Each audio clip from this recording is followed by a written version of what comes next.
এবার কথা হচ্ছে যে প্রতি বছর আমরা এটা দিই কেন রমাদাকে স্মরণ করে। এতদিন থিয়েটার এই বছর একটু পাল্টানো হয়েছে মানে আমি যখন ঠিক করি যে সঞ্জয় বাবু বলবেন, সঞ্জয় দার সাথে কথা বলি, সঞ্জয় দা তখন একটা অদ্ভুত বিষয় আমাকে বলেন যে বিষয়টা হবে, আমরা বিষয়টা বক্তার উপরই ছেড়ে দিই।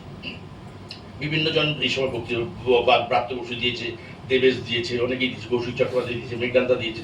তো সঞ্জয় দা আমায় বলেন যে আমি সঞ্জয় দা প্রথমে বলিনি, আমি যাদবপুরে যখন পড়তাম, সঞ্জয় দা যখন ফিল্ম স্টাডিজ শুরু হয়, সঞ্জয় দা যুক্ত ছিলেন, আমি তখন সঞ্জয় দাকে দেখেছি, কিন্তু পরিচয় তেমন ছিল না।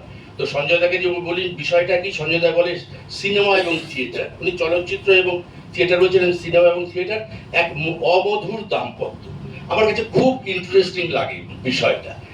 এবার তখন আমি যেহেতু সুমন মুখোপাধ্যায় পুরস্কার পাচ্ছেন, রমাপ্রসাদ বণিকের নামে সম্মান, আমি অদ্ভুত একটা যোগসূত্র খুঁজে পেলাম। সেটা কিরকম, যে রমাপ্রসাদ বণিক মূলত থিয়েটার করতেন, বহুরূপী থেকে চেনামুখ থেকে থিয়েটার করতে করতে ওনার পেশা কিন্তু থিয়েটার ছিল না, পেশাটা উনি কিন্তু ইলেকট্রনিক মিডিয়াতেই উনি কাজ করতেন, ওনার রুজি চলতো ওটাতেই। সুমন মুখোপাধ্যায় উনি মূলত থিয়েটার থেকে শুরু করলেও উনিও সিনেমা, ও এত সিনেমা করেছে, আন্তর্জাতিক স্বীকৃতি পেয়েছে সিনেমা করে। তো এই বিষয়টার সাথে যে